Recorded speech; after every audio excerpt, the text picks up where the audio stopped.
大家好，欢迎来到露营生活。那我今天想要简单的跟各位介绍2样。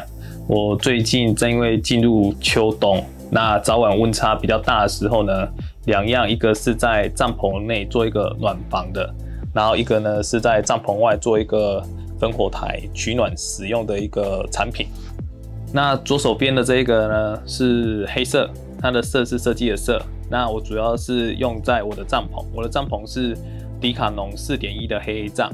那上次使用的时候，我觉得它在睡觉前一个暖房，我觉得效果还不错。这次录影呢，我会把它带去做一个比较数据化的记录，然后跟各位分享一下它的优缺点。那今天主要是要介绍的是，我第一次使用烽火台。那我是选购了这个 Command 的一个 MT-2， 那它的烤网面积是34×35公分。我觉得我是比较属于家庭式露营的，那它的重量 3.5 公斤，还有它的烤网面积是适合3到4人使用的一个状况下呢，是还蛮符合我目前的需求。那我们就等一下从影片看一下它主要的零件，还有它的一个组装的一个步骤。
好，那看完影片呢，大致上就能够了解它的相关零件跟它的一个组装步骤跟顺序。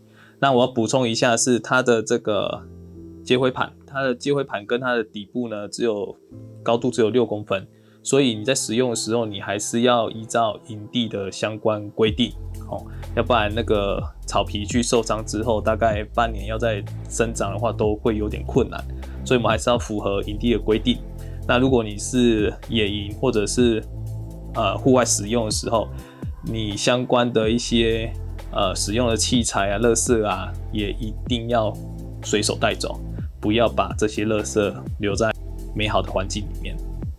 那今天就是我简单的介绍一下我右手边的这一台 Command MT-2 的一个烽火台。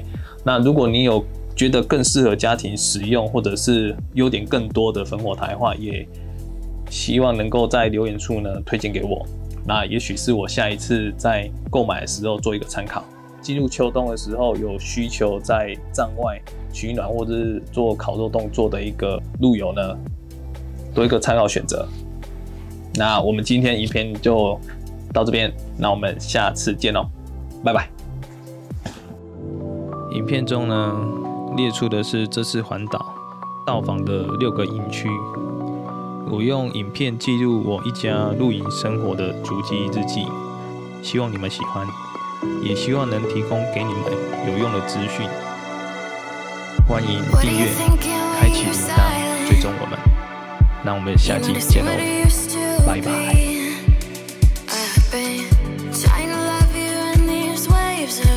马上坐在玩水，往后跑，很近。OK。